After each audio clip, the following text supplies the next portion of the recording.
আসসালামু আলাইকুম রহমতুল্লাহ। আশা করি ভালো আছেন। তো আজকে আমাদের সিরিজের তৃতীয় প্রশ্নটা আমরা সলভ করতে যাচ্ছি। আর তৃতীয় প্রশ্নটা হচ্ছে যে ঢাকা বোর্ডের 2021-এর তৃতীয় প্রশ্ন। এই সিরিজে আমরা সাধারণত বোর্ড প্রশ্নগুলো সলভ করতেছি আমার নিজের হাতে করে আপনাদের সুবিধার্থে। যাই হোক স্যার, আমরা তৃতীয় প্রশ্নটা দেখি। আর এই সিরিজের 1 এবং 2 নাম্বার প্রশ্নটা আমি সলভ করেছি, চাইলে বিগত ক্লাসের মাধ্যমে দেখতে পারেন। তো এই জায়গায় আমি সামনে আরও সিরিজ করব বা আরও ক্লাস সলভ করব। ওকে, তো যাই হোক স্যার, আমরা এখন দেখি এটা কিভাবে সলভ করা যায়। তো এইখানে দেখুন, আমরা যখন 3 নাম্বার প্রশ্নটা একটু পড়ি তখন দেখতে পারবেন যে 3 নাম্বার প্রশ্নে দেওয়া আছে একটি দ্রব্যের চাহিদা ও যোগান অপেক্ষক নিম্নরূপ। অর্থাৎ কি, একটা চাহিদা এবং যোগান সমীকরণ দেওয়া আছে। সমীকরণের আরেক নাম হচ্ছে অপেক্ষক। ঠিক আছে, তো চাহিদারে আমরা কি বলি সংক্ষেপে? কিউডি বা কোয়ান্টিটি অফ ডিমান্ড, তাই তো। তো এই জায়গায় দেখেন কিউডি বা কোয়ান্টিটি অফ ডিমান্ড দেওয়া আছে 100 মাইনাস 10p। আর এই জায়গায় কিউএস অর্থাৎ কোয়ান্টিটি অফ সাপ্লাই বা যাকে বলা হয় যোগান বাংলা করলে, সেটা দেওয়া আছে -8 প্লাস 2p। তো যাই হোক স্যার, নিচে আবার বলে আপনাদের বইলাও দিছে যে কিউডি মানে চাহিদার পরিমাণ আর কিউএস মানে যোগানের পরিমাণ, পি হচ্ছে দাম। এখন এই জায়গায় প্রথম প্রশ্ন দেওয়া আছে যে চলক কাকে বলে। তো দ্বিতীয় প্রশ্ন দেওয়া আছে অর্থাৎ ক্ষয় আরআরই স্থিতিস্থাপকতার মান ধনাত্মক হলে দ্রব্য দুইটির মধ্যে কিরূপ প্রকৃতি দেখা যায়। পরবর্তীতে গরুর ঘ বলা হয়েছে উদ্দীপকের আলোকে যোগান রেখা নির্ণয় করো। আর ঘোড়ার ঘতে বলা হয়েছে উদ্দীপকের আলোকে ভারসাম্য দাম ও পরিমাণ নির্ণয় করো এবং দাম 5 টাকা হয় তখন ভারসাম্যে কীরূপ পরিবর্তন হয় ব্যাখ্যা করো। তো যাই হোক স্যার, আমরা প্রশ্নটা অ্যানালাইজ করলাম। তো প্রশ্নটা অ্যানালাইজ করার আগে আমি আমার একটা ভুলের কথা বলি। এই প্রশ্নটা সলভ করার টাইমে আমি যেটা বুঝছি যে স্যাররা যদি একটা বড় প্রশ্ন ঢুকায় দিতে চায় তাহলে এর আগের প্রশ্নগুলো ছোট ছোট করে। তো আপনি প্রশ্ন দেখে এটা আন্দাজ করতে হবে যে আমার পরের প্রশ্নগুলো কি বড় না সহজ। দেখেন এই জায়গায় গরু ঘর প্রশ্নটা একবারে 2 লাইনের একটা প্রশ্ন করছে যে চিত্রটা আঁকো, চিত্রটা আঁকলেই হয়ে গেছে। কিন্তু আমি চিত্রটা আঁকা সামনে গেলে দেখবেন চিত্রটা আঁকার ধাঁচে অনেক বড় করে ফেলছি। আমি চাইছি যে গরুর ঘর প্রশ্ন 2 লাইন কীভাবে দেয়, কিন্তু ঘোড়ার ঘতে যায় দেখছি যে আবার এটা ও বাবা এটাতে অনেক বড়। অর্থাৎ স্যাররা যখন গরুর ঘর লেখার ক্ষেত্রে সময়টা বাঁচায় দিছে, সেটা আবার ঘোড়ার ঘতে যাতে আমরা প্রয়োগ করতে পারি, তাই ঘোড়ার ঘরটা বড় আকারে দিছে। এই জিনিসটা আপনি অ্যানালাইজ করা শুরু করবেন যাতে আমার মতন ভুল বা প্যাচে না পড়ে যান। ঠিক আছে, তো আমরা এখন প্রশ্ন সলভের দিকে যাচ্ছি। প্রশ্ন সলভের দিকে যাওয়ার আগে আমি দেখি 3 নং প্রশ্নের উত্তর ক কী চেয়েছিল স্যার? চলক কাকে বলে। তো এই ক্ষেত্রে চলক কাকে বলে 3 নং প্রশ্নের উত্তর ক লেখা আমরা পরবর্তীতে কি করব স্যার দেখাই। তো এই জায়গায় আমি প্রথম উত্তর দিছি কি, গাণিতিক যে সকল আপনি লেখাগুলো তেরা দেখতে পারেন, আসলে লেখা তেরা না, আমার লেখা ঠিক আছে তেরা, কিন্তু প্রশ্ন তুলছি তেরা, এই কারণে লেখাটাও তেরা হয়ে গেছে গা। যাই হোক স্যার, তো এই জায়গায় 3 নং প্রশ্নের উত্তর ক কী দেওয়া আছে, আমরা উত্তর কিভাবে দিছি। প্রশ্ন দেওয়া ছিল চলক কাকে বলে, আমি উত্তর দিছি গাণিতিক যে সকল রাশির মান পরিবর্তনশীল তাদেরকে চলক বলা হয়ে থাকে। যেমন একটা সমীকরণ দিছি যে জায়গায় দেওয়া আছে y10 - 2x। তো এইখানে এই সমীকরণের মধ্যে y যেহেতু একটা অ্যালফাবেট আর x যেহেতু একটা অ্যালফাবেট, আর আমরা জানি চলক সাধারণত অ্যালফাবেট হয়ে থাকে, তাই এই জায়গায় নিচে লিখছি x এবং y হচ্ছে কি চলক। এখন আপনি চাইলে আপনার মতো দিতে পারেন, কোনো সমস্যা নাই, এটা আপনার ব্যাপার। তো আমি এটারে সৌন্দর্য ভাবছি, তাই এইভাবে আমি দিছি। এটা হলো গিয়ে আমার প্রথম 3 নং প্রশ্ন উত্তর কয়ের উত্তর।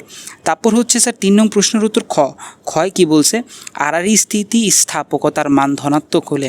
অর্থাৎ আমরা জানি স্থিতিস্থাপকতা 3 প্রকার, একটা দাম চাহিদা স্থিতিস্থাপকতা, আয় চাহিদা স্থিতিস্থাপকতা, আরেকটা হচ্ছে আরআরই স্থিতিস্থাপকতা। এখন এই জায়গায় বলতেছে প্রশ্নে যে আরআরই স্থিতিস্থাপকতার রেজাল্টটা যদি প্লাসে আসে, রেজাল্ট মাইনাসে আসলে আমরা ওইটা নিব না, ঠিক আছে, কিন্তু রেজাল্ট মাইনাসে আসতে পারে অথবা প্লাসে আসতে পারে।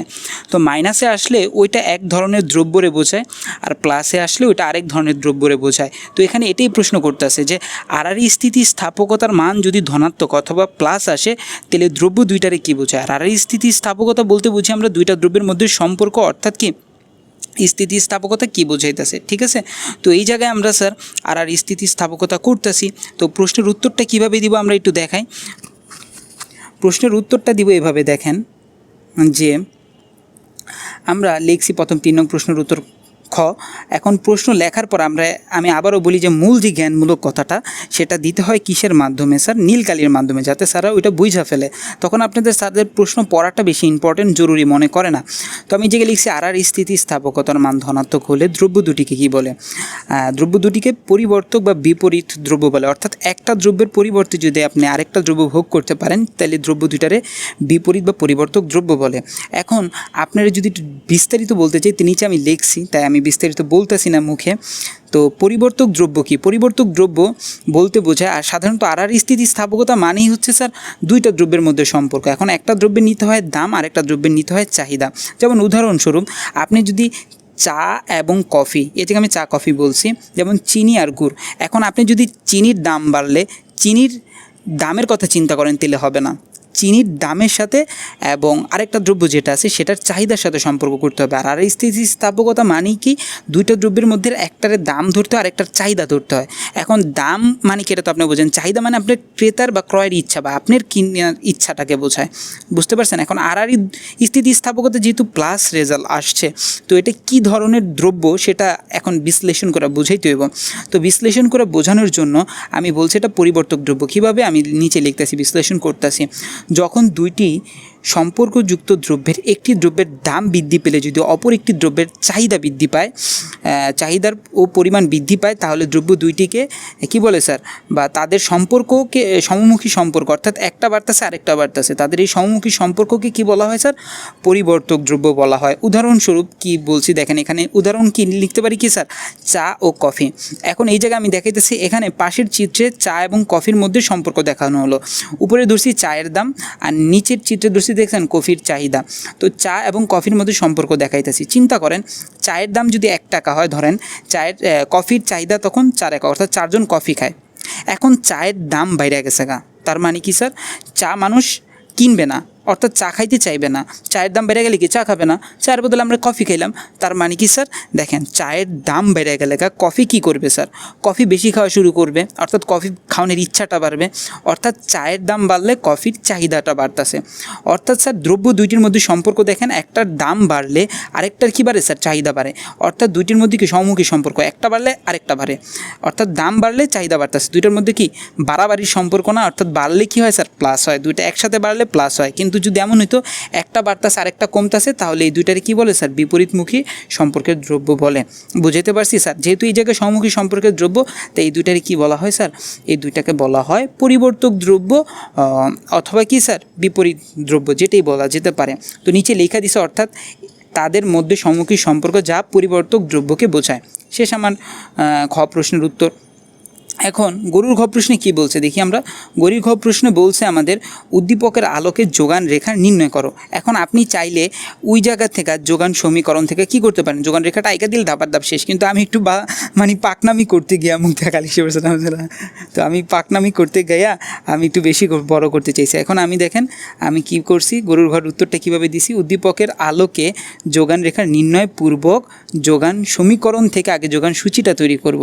তো নির্ণয়ের আগে কি একটা স্টেপ আগেই দেবো। আপনি চাইলে স্টেপটা ফলো নাও করতে পারতেন, আপনি ডাইরেক্ট সূচিটা একা ফেলতে পারতেন, না হলে আপনি ওই সমীকরণ থেকে মনে মনে মান ধরে রাখতে পারতেন, এটা আপনার ইচ্ছা। কিন্তু আমি মনে করি প্রত্যেকটা জিনিস একটা স্টেপ রাখা উচিত। তো এই জায়গায় দেখেন কিউএস অর্থাৎ যোগানের আমরা সমীকরণটা নিলাম -8 + 2p। তো এই জায়গায় আমি দেখেন লিখছি কিউএসের মান আমি প্রথম 3 ধরবো, 4 ধরবো, 5 ধরবো, 6 ধরবো। প্রথম যদি আমরা 3 ধরি, তো সমীকরণের মধ্যে আমার কী ইম্প্যাক্ট পড়ে? সমীকরণটা ছিল কি স্যার আমাদের -8 + 2p। তো এই জায়গায় দেখেন -8 + 2pর জায়গায় এখন কী দিব স্যার? এখন 3 দিব। আমার কথা বুঝতে পারছেন? 2pর জায়গায় যদি 3 দিই তাহলে কি হবে স্যার? 3 দুগুণে 6, আর 8 থেকে +6 বাদ দিলে -2 হয়। অর্থাৎ পি যদি 2 টাকা হয় তাহলে কিউএস কী হবে? -2 টাকা। মানে 2 টাকা না, 2 একক। টাকা বলে না, কারণ যোগান এবং চাহিদা দুইটা ইচ্ছা, এই দ্বারা একক বোঝায়, আর দাম দ্বারা টাকা বোঝায়। আবার দেখেন, আবার সমীকরণটা যদি কাজে লাগে, মানে পি এর মান 4 ধরি, তাহলে 4 দুগুণে 8। 4 দুগুণে কী হয় স্যার? 8। আর তাহলে কী হবে? 8। তাহলে 8 থেকে -8 + 8, দুইটা কাটাকাটি গেলে 0। অর্থাৎ কি স্যার? 4 হইলে কিউএসের মান কত হয় স্যার? 0। আবার অনুরূপভাবে দেখেন এইদিকে -8 হইলে কী হয় স্যার? -8, আর পি এর জায়গায় 5 দিলাম, ঠিক আছে? তাহলে 5 দুগুণে 10, -8 থেকে 10 গেলে কত থাকে? +2। তাহলে 5 হলে কি? +2 হয়। অনুরূপভাবে স্যার এইদিকে তাকান, যদি -8-এর যে আবার 6 ধরলাম, অর্থাৎ 2 × 6, অর্থাৎ 6 দুগুণে কত 12, তাহলে -8 আর 12 কাটাকাটি গেলে কী হয় স্যার 4, অর্থাৎ 6 হলে 4। তো রেখাটা আঁকলে কেমন হবে স্যার? রেখাটা নিচে আঁকি। এখন রেখা আঁকার ক্ষেত্রে আমি বারবার বলি চিত্র সেন্স থাকাটা আপনার জরুরি কীভাবে স্যার একটু দেখাই আমি একটু ছোটো করে। সেটা হচ্ছে স্যার দেখেন পি এর ক্ষেত্রে কি কোনো মাইনাস ফিগার আছে, অর্থাৎ পি থাকে উপরে, তাহলে পি এর নিচে কোনো মান দেওয়ার দরকার নেই, কিন্তু আমি দিয়ে দিছি, ভুল করছি এটা।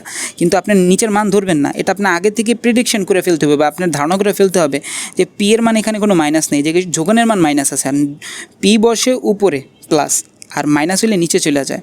তো যেহেতু পি মাইনাস নেই মানে নিচে কোনো কাজ নেই, কিন্তু কিউ এর ক্ষেত্রে মাইনাস প্লাস দুইটাই আছে, তো কিউ বসে হাতের কি ডান পাশে, মাইনাস হলে কি বাম পাশে চলে যাবে, তার মানে কি বাম পাশে একটা কাজ আছে। আমি কি বুঝতে পারছি? তো এই জায়গায় হাইস্ট আছে 6, তো আমি এক এক করে ধরলাম 1 2 3 4 5 6। এখন আপনি বলতে পারেন আমি 2 2 করে ধরলে 2 4 5 6, কিন্তু আপনি 5টা মাঝখানে দিতে হবে। অর্থাৎ দেখেন আপনি যেমন এক এক করে ধরলে 6 পর্যন্ত একটা রিদম আকারে মান থাকবে, কিন্তু ওইটা মান থাকবে না, ওইটা মাঝে মাঝে আবার আপনার আলাদা মান ধরতে হবে, এটা আপনার ইচ্ছা, আপনি ধরলে হবে, সমস্যা নাই।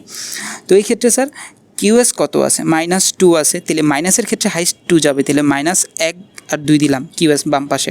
আর ডান পাশে কত আসছে স্যার? প্লাস সর্বোচ্চ 4, তাহলে 0 1 2 3 4 নিলাম। ওকে, তো এখন আমি যদি চিত্রটা আঁকি, দেখেন চিত্রটা আঁকলে কী হবে, পি যদি 3 হয়, এই দেখেন পি কত 3, পি 3 হলে আর কিউএস কত -2 মানে কি এদিকে বসবে, তাহলে দুইটার মধ্যে চিত্র মিলছে কি এই বিন্দুতে, আমি বিন্দু ধরে নিছি যাতে আপনি সহজে বোঝেন। আর যদি 4 হয় পি যদি 4 হয়, কিউ তখন কি 0, তো 0 আর 4-এর মধ্যে কোন জায়গায় বিন্দু বসবে? আমি সবসময় চিত্র আঁকার ক্ষেত্রে এই কথাটা বলি, বিগত ক্লাসগুলো যদি করে থাকেন, সেটা যে 0 হইলে যে কোনো একটা, অর্থাৎ দাম চাহিদা যেটাই 0 হোক স্যার, যেটা বেশি না মান সেটার ভিতরে বিন্দু পড়ে, অর্থাৎ 0 আর 4-এর মধ্যে কার মধ্যে পড়বে স্যার? 0 আর 4-এর মধ্যে, 4-এর মধ্যে আপনার কী পড়বে স্যার? বিন্দুটা পড়বে। তো এই জায়গায় 4 যেহেতু বড়, 0 4-এর মধ্যে, তাই 4-এর মধ্যে বিন্দুটা দিলাম। আমি কি বুঝতে পারছি? এখন দাম যদি 5 টাকা হয়, চাইতে তখন কত স্যার? 2। আমি কি বুঝতে পারতেছি? তখন কি 2, তাহলে 5 আর 2-এর মধ্যে মিলছে কোন জায়গায়? সি বিন্দুতে। আবার দাম যদি 6 টাকা হয়, দাম 6 টাকা হলে চাহিদা তখন যোগান কত তখন স্যার? চাহিদা বলে ফেলছিলাম আগের বার, যোগান তখন 4 হয়, তাহলে 6 আর 4-এর মিলছে কি ডি বিন্দুতে। এখন বিন্দুগুলো যদি মিলে দিই, তাহলে অ্যাসেস হচ্ছে কি আমাদের যোগান রেখা। আমাদের যোগান রেখা শেষ, তারপর কি একটু বিশ্লেষণ দিতে হবে, এটা আমরা জানি। দেন চিত্র পরিচিতি কী বলছি? ভূমি অক্ষে। এখন আমি চিত্র পরিচিতির বিশ্লেষণ দিতে গেলে চেষ্টা করবেন চিত্রগুলো আছে না, দুইটা এক পেজে রাখতে, অর্থাৎ ওই যে এপিট করি না, এই যে এপিট আকারে রাখবেন। তো এপিট আকারে রাখলে স্যারদের মানে এই পাশে থেকে চিত্রটা দেখলে এই পাশে আর চিত্রটা মানে করা লাগে না। কিন্তু যেহেতু আমি পেজটা আমি একটু ভুল করে ফেলছি চিত্রগুলো আঁকার ক্ষেত্রে, মানে আরেকটা পেজে আরেকটা পাতায় চলে গেছি, তাই আমি সূচিটা আবার লেখা নিলাম, না হলে না স্যাররা করতে সমস্যা হয়, মানে চিত্র পরিচিতি চিত্র বিশ্লেষণ দিতে। তো দেখেন চিত্র পরিচিতি বলছি ভূমি অক্ষে যোগান ও লম্ব রেখা, সাইডে সূচিটা এঁকে রাখছি, আর ভূমি অক্ষে যোগান ও লম্ব অক্ষে হচ্ছে দাম, অর্থাৎ পি, তাদের থেকে প্রাপ্ত রেখা হচ্ছে এসএস রেখা, অর্থাৎ কি আমাদের কী রেখা পাইছি স্যার? তাদের হতে প্রাপ্ত রেখা হচ্ছে আমরা যোগান রেখা পাইছি। চিত্র বিশ্লেষণে যখন গেলাম তখন বলতেছে যখন দাম 3 টাকা, অর্থাৎ এই যেখানে দাম 3 টাকা হলে তখন যোগান হচ্ছে কত স্যার? একটু বড় করে দিই, দাম যখন 3 টাকা, যোগান তখন কত হচ্ছে? -2। আবার দাম 4 টাকা হলে যোগান 0, দাম 5 টাকা হলে যোগান 2, দাম 6 টাকা হলে 4। তাহলে এরকম লিখলাম, দাম যদি 4 5 6 হয় তখন যোগান কি 0 2 4, এবং তাদের থেকে প্রাপ্ত বিন্দু কি স্যার? বি আর সিডি বিন্দু। আমি কি বুঝতে পারছি স্যার? বি সিডি বিন্দু। যখন সি এর মাঝখানে কমা দিতে ভুলে গেছি, সমস্যা নাই, যখন বিন্দুগুলো সংযুক্ত করি তখন পাওয়া যায় যোগান রেখা। আপনি যদি এর থেকে কমে লেখা পারতেন তাহলে সমস্যা নাই। আরেকটা কথা, একটা পেজের যদি 1/3 মানে 1/3 অর্থাৎ দেখেন আমি কি পেজটার কিন্তু মোটামুটি 1/3 জায়গা খায়া ফেলছি, অর্থাৎ অর্ধেকের বেশি, তাহলে বাকিটুকু লেখার দরকার নেই। এটা আমি বিগত ক্লাসে বলছি, আবারও বলতেছি। কিন্তু যদি এক পেজের অর্ধেকের চেয়ে কম লেখেন তাহলে ওই পেজ থেকে আবার লেখা শুরু করবেন। তো ঠিক তেমনি যেহেতু 1/3 খায় ফেলছি, তাই আমি ওই জায়গায় কাইটা দিলাম, পরবর্তী পেজের থেকে ঘোরার ঘর শুরু করব। পেজ তো আপনি টাকা দিয়েই নিতেছেন, তাই না? পরীক্ষা তো টাকা দিয়ে দিতেছেন, তো আপনার পেজের চিন্তা করে আপনার লাভ নেই। আপনার চিন্তা করতে হইব যে আপনি কীভাবে ভালো রেজাল্ট করতে পারেন, সুন্দর করা যায় খাতাটা। এখন 4 নম্বর প্রশ্নে যদি আমরা চলে যাই, দেখেন 4 নম্বর প্রশ্নটা কি বলছে, যে উদ্দীপকের আলোকে ভারসাম্যের দাম এবং পরিমাণ নির্ণয় করো, এবং দাম 5 টাকা হলে। এখন দুইটা অঙ্ক এই জায়গায় ওরা এত মানে বদমাইশ, দুইটা অঙ্ক একবারে ঢুকাইছে। প্রথম দাম আর পরিমাণ দিয়ে কিন্তু একটা চিত্র আঁকা যায়, এই জায়গায় আবার ঢুকাইছে কি স্যার? আবার যদি 5 টাকা হয় তখন কি হইব স্যার? দাম আর পরিমাণ বের করলে কিন্তু অঙ্কটা হয়ে জায়গা। তো আমিও বুঝি না, আমি গরুর ঘ বড় করে লিখছি, যাইতা যাইতা বিন্দু দিছি, এটা করছি এটা করছি। ঘোড়ার ঘতে যে ও বাবা এতে বড় প্রশ্ন। তো ঘোড়ার ঘতে কীভাবে উত্তরটা দিব? উদ্দীপকের আলোকে ভারসাম্য দাম এবং পরিমাণ নির্ণয় করে দাম 5 টাকা ভারসাম্যের উপর, আবার বলি, উদ্দীপকের আলোকে দাম এবং পরিমাণ নির্ণয় করে দাম 5 টাকা ভারসাম্যের উপর কী প্রভাব পড়ে সেটা করতেছি। এখন দেখেন চাহিদা সমীকরণটা লিখছি 100 - 10p, আর যোগানের পরিমাণটা লিখছি -8 + 2p। এখন ভারসাম্য দাম আগে নির্ধারণ করতে হবে। দাম নির্ধারণ কীভাবে করবো? আমরা প্রশ্ন মতে জানি কিউডি অর্থাৎ চাহিদা সমান সমান যোগান, তাই না স্যার? এটা তো আমরা জানি। তো এই জায়গায় দেখেন চাহিদা সমান সমান যোগান লিখছি, চাহিদার মানটা লিখতেছি 100 - 10p এই পাশে, আর যোগানের মানটা এই পাশে লিখছি। এখন দেখেন একটা জিনিস খেয়াল করেন, পিপিগুলো একসাথে আইনা ফেলবো, যেহেতু আমরা পি এর মান চাইতেছি, পি মানে দাম। তো -10p ছিল আর এই জায়গায় +2p ছিল, তাহলে এই পাশে এসে বললে কী হয়ে যাবো? -2p। তাহলে -10p আর -2p হইল। আর এই জায়গায় 100 ছিল, তাহলে এই পাশে গেলে কি -100 হয়ে যাবে। এই জায়গায় -8 তো আগেই ছিল, তো এই জায়গায় -10p আর -2p হইলে কি -12p হয়। আমরা জানি মাইনাসে মাইনাসে ওইটা বাড়ে, প্লাসে মাইনাসে বিয়োগ হয়ে জায়গা। তো এই জায়গায় -8 আছে, -100 আছে, তাহলে কি হয়? -108। এখন আমরা -12 যদি এ পাশে নিয়ে আসি, উভয়পক্ষে -1 দ্বারা গুণ করলেও চলে যেত, কিন্তু আমি একটু বোঝানোর খাতিরে এই জায়গায় নিয়ে এসে পড়ছি। তো 108-এ 12 দিয়ে ভাগ করলে 9 হয়, আর মাইনাসে মাইনাসে কাটা, তাহলে পি। ভারসাম্য দাম কত বেশি? 9। আমি বলছিলাম ভারসাম্য দাম যেটা পাইবেন না সেটা সবসময় সূচির মাঝখানে রাখার চেষ্টা করবেন। দেখেন ভারসাম্য দাম যদি 9 হয়, সমীকরণের দিকে তাকান, তাহলে 9 ধরলে কি হয় স্যার? 9 ধরলে ভারসাম্য দাম উভয়ের মধ্যে কী হয় স্যার? 10 একক আসে। দেখেন আপনি মনে মনে ধরেন। তো আমি যেহেতু ভারসাম্য দাম 9 পাইছি এবং ভারসাম্য পরিমাণ 10 পাইছি, এটা আমাদের উত্তর। ও এই জায়গায় চাইলে আপনি সমীকরণের ভিতরে মানটা বসাইয়া দুইটার মধ্যে একটা ভারসাম্য দাম এবং পরিমাণ দেখাইতে পারতেন। তো এই জায়গায় ভারসাম্য কত হয়েছে সূচির মধ্যে, যেহেতু আমি শর্টকাটই করতে গেছি তাই দুটোই এভাবে করে ফেলছি। তো 9 হইলে ভারসাম্য চাহিদা 10 আর যোগানও 10, এটা তো বুঝলাম আমরা। কিন্তু আমাদের একটা মান ধরতে হবে, সেটা কি স্যার? মানে উপরে আর নিচে। এখন আপনি চাইলে অন্য কোনো মান ধরতে পারতেন, কিন্তু যেহেতু এই জায়গায় বইলেই দিছে 5 টাকা ধরতে হবে, তাহলে 9-এর থেকে কম কি আছে? 5, তাই এটার উপরে রাখলাম। আমি চাইলে 1, 2, 3 ধরতে পারতাম, কিন্তু আমার অঙ্ক একটা ঢিলে 2টা পাখি মারতে চাইতেছি, সেহেতু উপরে 5 রাখলাম, ভিতরে 9 রাখলাম, আর নিচে একটা আন্দাজে মান ধরলাম 10। তো এই জায়গায় 5 হলে কত হয়? সমীকরণে 5 ধরে দেখেন কত হয়। সমীকরণে যদি চাহিদার ক্ষেত্রে 5 ধরেন, তাহলে 5 × 10 = 50, 100 থেকে 50 গেলে 50 হয়, অর্থাৎ 50 পাইছেন। আবার যদি যোগানের ক্ষেত্রে ধরেন 5 × 2 = 10, তাহলে 8-এর থেকে 10 গেলে কত থাকে স্যার? মানে 10-এর থেকে 8 গেলে কত থাকে স্যার? 2। বুঝতে পারছি? 9 হলে কি 2টা 10, দেখেন আপনি মান ধরে দেখেন, 9 × 10 = 90, 100 থেকে 90 বিয়োগ দিলে 10 হয়। আবার 9 × 2 = 18, 10-এর থেকে মানে 18 থেকে 8 বিয়োগ দিলে কত হয় স্যার? 10, তাহলে 2টা 10। আবার দেখেন এই জায়গায় যদি আপনি 10 ধরেন, 10 × 10 = 100, তাহলে এই জায়গায় হবে 0। আর এই জায়গায় যদি 10 ধরেন, তাহলে 10 × 2 = 20, আর 20-এর থেকে 8 গেলে কত হয় স্যার? 12। তাহলে আমার রেজাল্টটা কী হবে এটা আমার বোঝা দরকার। এই জায়গায় দেখেন দাম যখন 5 টাকা, চাহিদা বেশি, আর যোগান কি স্যার? কম। অর্থাৎ দাম 5 টাকা হলে চাহিদা বেশি হয়, যোগান কি হয় স্যার? কম হয়। এটারে বলি অভারসাম্য। এখন 9 টাকা দামে 2টা চাহিদা যোগান মিলে গেছে, অর্থাৎ ভারসাম্য। আর 10 টাকা দামে উল্টো হয়ে গেছে, দেন চাহিদা 0 হয়ে গেছে, যোগান কী হয়ে গেছে স্যার? যোগান বেশি হয়ে গেছে। চাহিদা অর্থাৎ ক্রেতা বেশি কিনতে চাইতেছে, যোগান মানে কি? বিক্রেতা কম বিক্রি করতে চাইতেছে, না বেশি বিক্রি করতে চাইতেছে, ক্রেতা কম কিনতে চাইতেছে। দাম বেশি থাকলে তো ক্রেতারা এমনিই কিনবে না। এখন এই জিনিসটা ক্যান করলাম, এটা একটা রিজন আছে, রিজনটা আমি পরের পেজে দেখাইতেছি। অর্থাৎ মাঝে ভারসাম্য, উপরে অভারসাম্য, নিচে অভারসাম্য। আচ্ছা, পরে কী পেজে দেখাইলাম? তাহলে আমরা এই জায়গায় ভারসাম্য দাম এবং পরিমাণ পেয়ে গেছি। ভারসাম্য দাম হচ্ছে পি মানে 9, আর ভারসাম্য পরিমাণ হচ্ছে 9, 10। আমি কি বুঝতে পারছি? এটা আবার আরেকভাবে দেখানো যায়, তো পরে এক সময় ইনশাল্লাহ করে দেখাবো। অঙ্কটা বড় করার কোনো দরকার ছিল না, আমার কথা বুঝতে পারছেন? তো এখন আমি পরবর্তী চিত্রে আসতেছি, খেয়াল করেন। তো ঘোড়ার ঘতে আইসা মানে পেজটা একটু মানে উপর নিচে হয়ে গেছে, যাই হোক স্যার। তো এই জায়গায় দেখেন আমি পরবর্তীতে আমি আবার সমীকরণটা এই জায়গায় করতেছি, সূচিটা, যেহেতু আমি ওই যে পেজটা এপিট ওপিট করে ফেলছি বললাম না। তো 5 হলে 50, তারপর 9 হলে 10, আর 10 হলে 0 চাহিদা, মানে আর যোগানের ক্ষেত্রে 2, 10, 12। ওকে, এখন আমি চিত্র আঁকতেছি। চিত্র আঁকার ক্ষেত্রে এই মানটাই 19-20 কেন স্যার? দেখেন 50 হয়েছে হাইস্ট, আর এই জায়গায় হয়েছে 12, তাহলে 19-20 না? তো এই ক্ষেত্রে স্যার আমি একটা সলিউশনে গেলাম, বললাম না করতে করতে চিত্র সেন্স বেড়ে যায়। আমি পাস করে একবারে 50 পর্যন্ত নিছি, মানে 10টা ঘর, আর উপরে 1 থেকে 10 পর্যন্ত নিছি। এখন আমি চিত্র আঁকতেছি, একটু খেয়াল করবেন। 5 যদি আগে 2টা চিত্র যদি একলগে আঁকতে হয়, আমি বিগত ক্লাসগুলোতে এভাবে বলছি যে আগে একটা চিত্র আঁকবেন, পরে আরেকটা চিত্র। তো আমি আগে আঁকি চাহিদার চিত্র। 5 হলে 50 হয়, তাই না? তো 5 কত এই জায়গায়? দাম 5 কোন জায়গায়? এই জায়গায় 5, ঠিক আছে। আর এই জায়গায় 50 কোন জায়গায়? এই জায়গায়। তাহলে 2টা মিলছে যে এই বিন্দুতে, ঠিক আছে। অনুরূপভাবে 9 হইলে কত হয়? 10, তাহলে 9 হয়েছে যখন 9, তখন কত স্যার? এই যে 10, একটু চাপাচাপি হয়েছে, বুঝতেই পারতেছেন। আবার 10 হইলে কত হয়? 0, অর্থাৎ আমি কি বলছিলাম যে 0 থাকলে যেটার মান বেশি সেই জায়গায় বিন্দু বসে। তাহলে এই জায়গায় 0 আর 10, 10-এর মধ্যে 0-র মধ্যে 10 তো বেশি হবে, কথা বুঝে নেই। তাহলে 10-এর জায়গায় বিন্দু বসাইলাম। তাহলে আমি রেখাগুলো কী পেলাম স্যার? 10-এর বিন্দু, 9-এর বিন্দু আর হলো 5-এর বিন্দু। তাহলে রেখাটা এরকম, এটা হলো চাহিদা রেখা ডিডি। অনুরূপভাবে যখন আবার যোগান রেখা আঁকবো, 5 হইলে কত হয় স্যার? 2, অর্থাৎ 5 হইলে 2, একটু চাপাচাপি করে লিখছি, বুঝতেই পারতেছেন। প্রথম বিন্দু এটা। আবার এই জায়গায় দেখেন 9 হইলে কত হয়? 10, তাহলে 9 আর 10 কোন জায়গায় বিন্দুতে মিলছে? এই জায়গায়। আবার 10 হইলে কত হয় স্যার? 12, তাহলে 10 হয়েছে কতর লগে মিলছে? 12, এই জায়গায় 10-এর পর একটু চাপায় লিখছি 12, একটা চোখের আইডিয়া। এখন আপনি চিন্তা করেন এগুলো যদি স্কেল দিয়ে করতেন অবস্থা কী হইতো? আমার স্কেল এবং আন্দাজ দুইটা সমন্বয় হয়েছে দেখা জিনিসটা ভালো হয়েছে, আমার পূর্বে থেকে করা ছিল। কিন্তু আপনি চেষ্টা করবেন স্কেল ব্যতীত করার, আর যতটা সম্ভব স্কেল অ্যাভয়েড করার। স্কেল দিয়ে করবেন, স্কেল দিয়ে করলে সুন্দর হয়, কিন্তু এটা লেগে চিত্র সেন্স, চিত্র দিয়ে করতে করতে স্কেল আইডিয়া দুইটি এসে পড়বে। তো এই জায়গায় দেখেন আমাদের মূল যে জিনিসটা দরকার সেটা হলো 5 টাকা দামে কী রিয়্যাক্ট করে। 5 টাকা দামে আমি তখনই বলছিলাম, দেখেন চাহিদা 50, অর্থাৎ কি ক্রেতা কিনতে চাইতেছে 50 জন 5 টাকা দামে, আর বিক্রেতা বিক্রি করতে চাইবে না। কেন স্যার? দাম কম। দাম বেশি হলে বিক্রেতারা বেশি বিক্রি করতে চায়।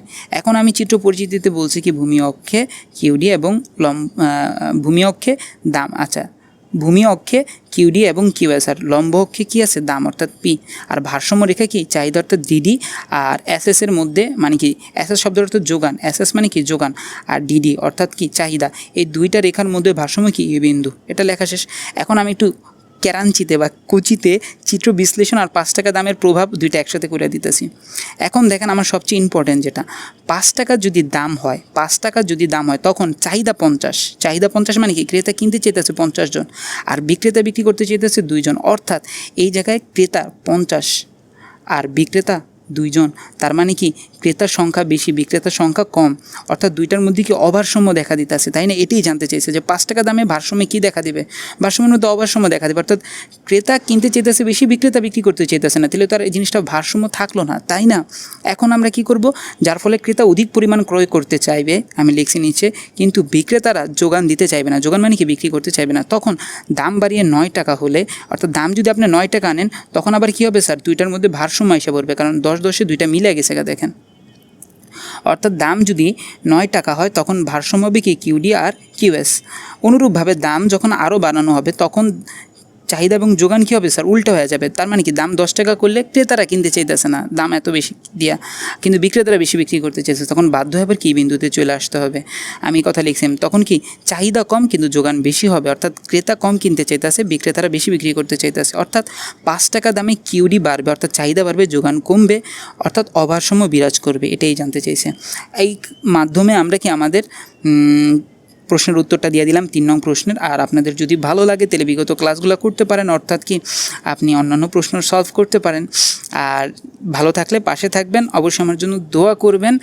আর আমি এভাবে ইনশাল্লাহ সকল বোর্ডের প্রশ্নগুলো সলভ করার চেষ্টা করবো এক একদিন করে। আজ এই পর্যন্তই, সুস্থ থাকবেন। পরবর্তী ক্লাসে ইনশাল্লাহ 4 নং করা হবে। আসসালামু আলাইকুম ওয়া রাহমাতুল্লাহি ওয়া বারাকাতুহু।